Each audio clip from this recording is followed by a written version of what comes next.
As we saw last time in our introduction to thermodynamics, we were studying the cause and effect relationship associated with heat flow and energy in a thermal system. In that discussion, we developed the conservation of energy principle for thermodynamics, which is known as the first law of thermodynamics. And that relates the heat energy that is put into or taken out of a thermal system to the work done by or on the system and the change in internal energy of the gas. In order to proceed further to look at thermodynamic processes, which are processes which take the system from one state to another state, and in so doing accompanying changes in heat flow, internal energy changes as well as work occur, we need to make some definitions here. And the first definition is that we have been referring to all along is what we call the system, and that is the substance as well as the vessel that's under study. So if the vessel is part of that system.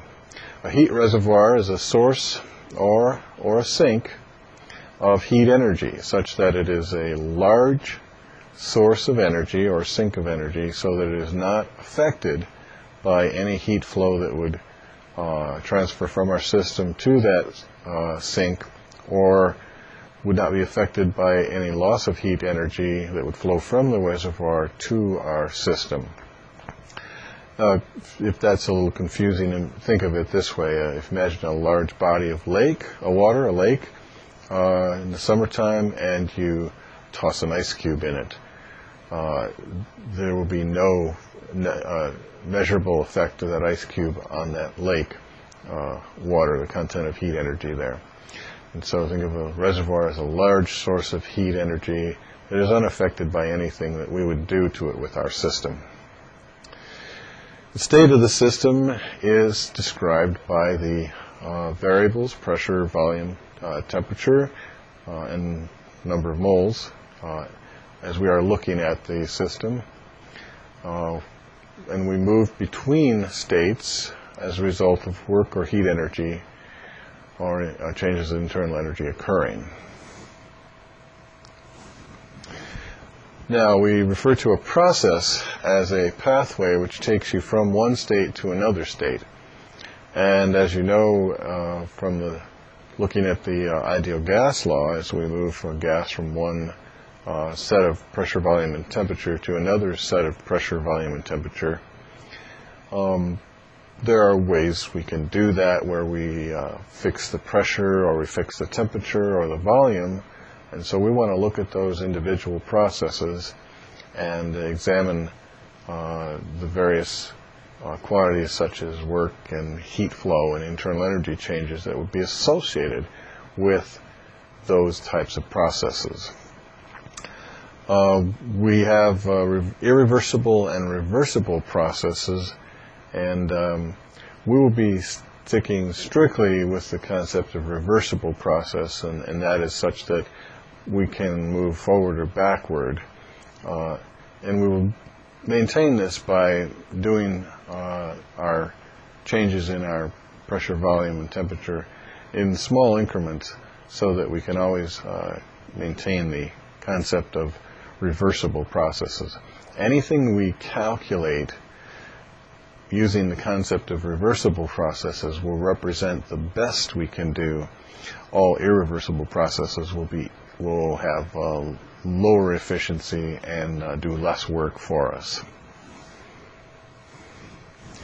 So there are four basic ways that we can undergo changes in the gas. And we bear in mind what our system is.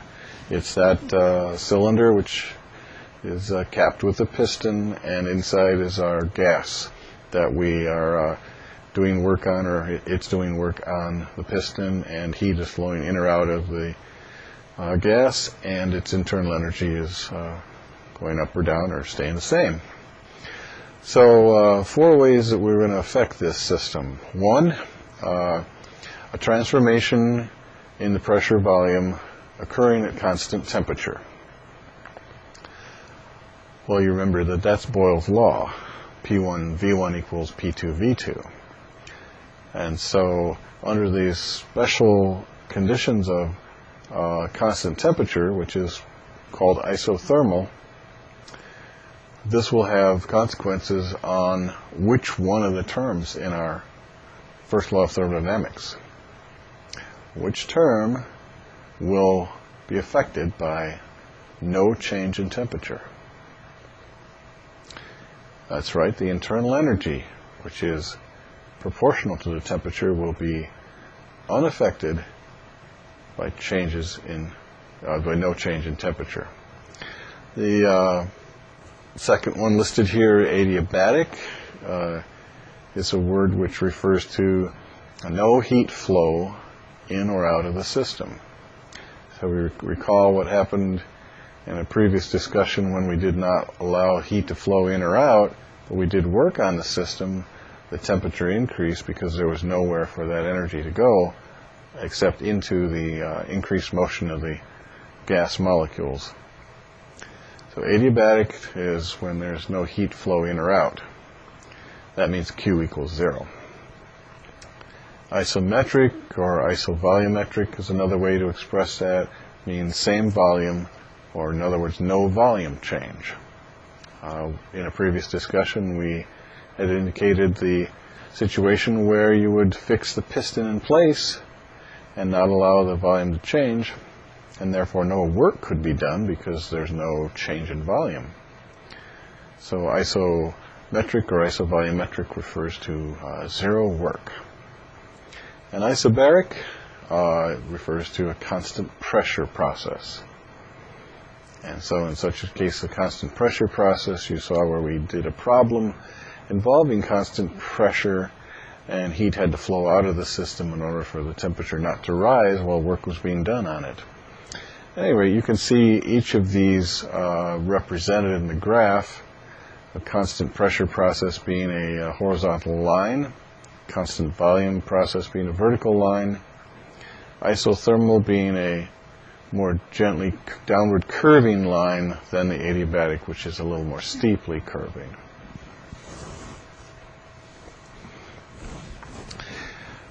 If we consider the consequences of these processes on our first law of thermodynamics and its defining terms for work and internal energy as well as heat, let's look at them individually. Recall that an isothermal process is a process where the temperature stays constant. Therefore, there is no internal energy change. And therefore, in the first law of thermodynamics, since delta U is 0, then we just have Q, the heat that flows in, equals work that the gas does, P delta V. So heat directly to work. On the other hand, an isobaric process refers to a process at constant pressure. And all that does for us is it makes it easy to calculate the work because P times delta V, P is not changing, therefore the pressure at volume 1 is the same as the pressure at volume 2, so P times the change in volume is a simple algebraic expression for calculating the work. The consequences on the ideal gas law, the first law of thermodynamics, are that there really isn't any terms that drop out. It's just simply easier to calculate the work in this circumstance. Of course, adiabatic means that there's no heat flowing, so Q is set equal to 0. If Q is 0, then any work done on the gas will reflect as an increase in internal energy, or any work that the gas does will be reflected as a decrease in internal energy.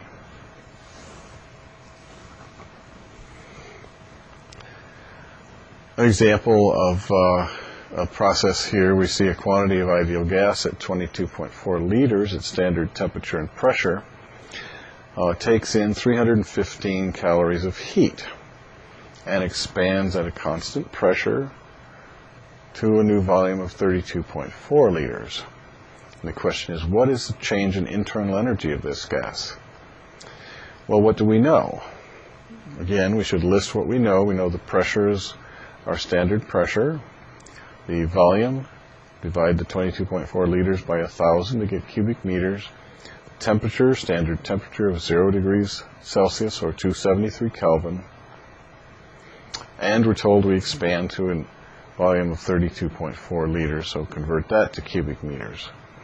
We're also told that we have a positive input of heat energy of 315 calories, and using our conversion of 4.18 joules per calorie, we convert that to the joule unit, 1,320 joules. So there's what we know. Now the process we're dealing with here is isobaric, so the calculation of work, P delta V, is straightforward. Take the pressure, constant pressure of 1 atmosphere, times the difference in volume of the second volume minus the first volume. We find we get a little over 1,000 joules of work. Now, who did the work? Well, remember, the gas is expanding, so the gas is expending some of its energy to do this work. At the same time, 1,320 joules of heat was put into the gas, so we can use conservation of energy to say, well, we got 1,300 added to us, but we used up 1,010, and therefore the remaining 310 must be still residing in the gas in the form of increased internal energy, which would be reflected as an increase in temperature. So you see how that works. Now let's stop for a second here and just take a brief look at where we are. We have introduced the concepts of heat and work as they apply to the first law of thermodynamics. We have introduced the processes of constant pressure, volume, temperature, and heat flow, and in the form of pressure volume diagrams. So now we want to take these concepts and put them to work for us in a heat engine. And a heat engine is any device that takes heat energy, converts it to mechanical work, and exhausts some of that heat energy to the environment. We will be therefore looking at engine cycles, such as the Carnot cycle, as well as the Otto cycle, in order to illustrate the process of heat engines and how we obtain mechanical work from heat energy.